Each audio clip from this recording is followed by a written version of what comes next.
What's going on, everybody? Your boy Shaq is finally back. Been a long wait since my last video. I have honestly been slacking so hard, and I really don't know why I've been slacking this hard. I don't know. But what we're doing today is we're getting a look inside my camera bag. So we're gonna hit the intro real quick and we'll be back.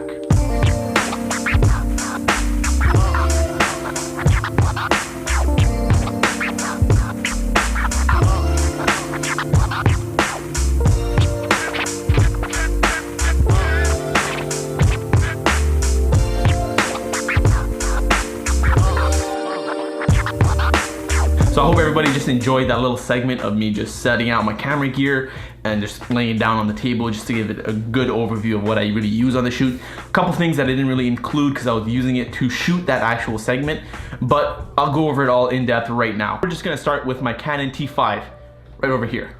Poof! This camera here was my first actual DSLR camera. I used this for something like 4 years.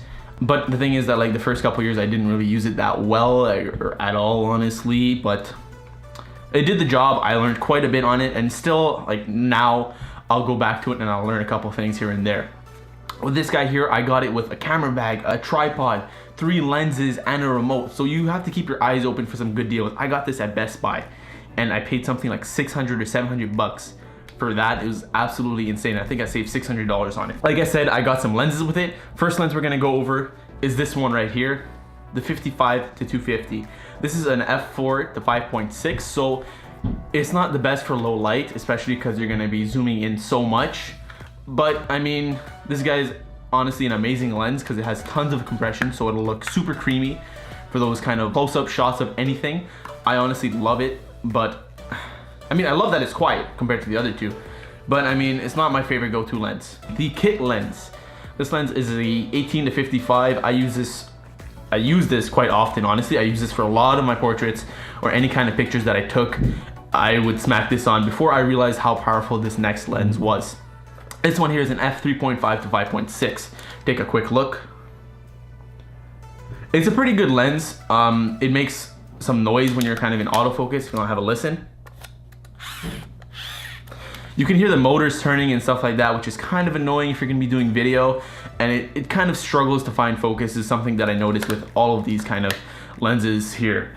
But let's be real, you can use manual focus just as good as autofocus, to be completely honest. This brings me to my last and favorite lens from my Canon kit. This 50mm, if I can find it, 50mm f 1.8. This is an absolute beast. Let's just open it up to see how wide that opens up. Woo! It's literally just a big hole. I honestly love it. It has an amazing depth of field, which I'm gonna show you guys just in a bit. Honestly, I think this is my favorite lens. That was enough about my Canon. We're gonna go over the drone before we come back to my A7 here. This guy right here is the Mavic Pro. If you haven't seen my last video already, I'll link it up here or in the description below. Take a look at it. You see me fly my drone, give it a couple tests. I kind of messed up my footage in there. Didn't realize that it was gonna be so bad when I bumped up the frame rates, but I know now for the future just to go super slow in 24 or 30 FPS. This guy here, super compact, like literally like it's the size of my face. It makes the Phantoms look bad with their size. The Mavic Air, honestly, I'd get the Mavic Air over this if I could now, just because of how compact it is. Its quality is honestly completely amazing. The only kind of downside I see to it is that its range isn't as good as this one here, but I mean, you can still get some fire shots. With the drone, I always carry ND filters. These are Polar Pros, ND 8, 16, and a circle polarizer. I just kind of butchered that, but who cares? Obviously, you need the remote. You can use it with just your phone, but I like using the remote as well, just because you have better range with the remote because it's through the RC connection, not the Wi-Fi. And I don't know, I find it's a lot easier to control the drone with this guy here than with my phone itself. Talking about drones, we have extra batteries. I always keep 1 battery on the drone plus the 2 extras in my bag, just because the flight time on these drones isn't the longest. It's about 20 minutes per battery, 25 minutes, but really you want to keep that extra 5 minutes to be safe. Especially if you're filming in cold weather, your batteries are gonna drop like crazy. Here in Canada, whoa, it's cold.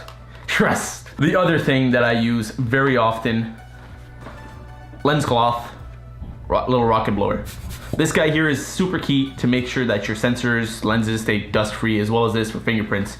You always want to have one of these on your lens. Like right now, I got some dust on my lens. Let me just clean that off. I honestly, like, this is essentials. Every time I forget my lens cloth, I hate myself, and it's just something absolutely it just makes me mad. But I mean, whatever. Just gotta make sure not to forget it. Poof! This guy right here, this is the Manfrotto. I believe it's the Pixie or something. You have the little screw here that you can screw on like a regular tripod right onto the bottom of any kind of camera, really. I personally love this to just smack onto my iPhone and get some stabler shots than I can just going handheld. And it's very, very sturdy. Like, it's I don't know what to say about it other than the fact that, like, I love that sound. Whew, it's nice, it's real nice. But this guy here, must get. It comes with a little clamp for your smartphone that I use quite often. It cost me something like 50 bucks. I'll link it down in the description with everything else in this video. So now we're finally getting over to my Sony. This guy here is the battery. So I have one battery in the camera. I have this one here. So basically the way it works is that you get 2 batteries when you buy the camera, and then you want more batteries, you gotta buy extra, which are pretty damn expensive. Cost something like 120 bucks at Best Buy to buy one of these guys here. But they sell these on Amazon as well for 80 bucks. Official Sony batteries. Do not buy knockoffs. I'll talk about in a later video on why you shouldn't do that. I personally just found out recently why you shouldn't do that, and I'm glad I found out. So before we get on to this camera here, I'm just gonna go over the filters that I use. I have 3 filters here for my A7. I have an ND, a polarizer, and a UV filter. This UV filter is mainly to protect the front element of my lens, just in case kind of things fly into it, and I'll just throw it on if I'm doing something with like if I'm gonna do a shoot with a car on kind of like gravelly kind of surfaces where it's gonna spin and it might hit my lens. So I just want to keep it safe. Spent tons of money on this guy. I don't want to kind of damage it. This guy here is just a polarizer I bought for my Canon just to see how it worked. And I mean, all of these cost something like 30 bucks each, except for the variable ND, which is about 100 bucks at Best Buy for the Platinum ND. This guy here, if I want to do portraits, these are basically little LED strips. I mean, LED little fairy lights. Brendan Wolfel just kills it with these. I love his work, and you know, I bought these just to try them out to see how they work, and it is worth. This guy here is my Sony strap. I love it, but I don't like to have it on my camera at all times. I'm actually planning on getting a Peak Design strap just so you can put it on and off. Much easier than this guy here, so you have to like fiddle with this every once in a while if you want to get it off, and it's just kind of a pain that you don't want to deal with. So here we go. We're gonna start shooting this guy here. I need to get my SD card first, so give me a sec. All right, so right here we have my A7R right over there. As you can see, this is a 50mm that I'm filming with right now. It has beautiful bokeh. Only at a 3.2 right now, but yeah. On that camera right there, I have a f4 16-35. I absolutely love the lens. It's an amazing lens, full frame and everything. It has crazy wide angles, and it's just an absolute monster overall. Down here we have the iPhone 8 Plus that I used to shoot videos. I actually shot a little teaser for this on my Instagram with this bad boy here. And then I have my GorillaPod that I used to vlog with, as well as a tripod. I got it with this T5 here that I kind of told you guys about earlier. So that's about it for my camera gear. Unless I forgot something. I don't think I did. Huh. No, I didn't forget anything. Did I? Oh well, maybe I'll have another video to update what I forgot at some other time. Or not. Keep some extra SD cards in your bag. Just do yourself a favor. I think that's it. So I was just in the middle of editing and I realized that I completely forgot to talk about this guy right here. This here is the Low Pro Fastpack BP 250 AW2. Yeah, it's really complicated with all the letters. All you need to know, Fastpack 250.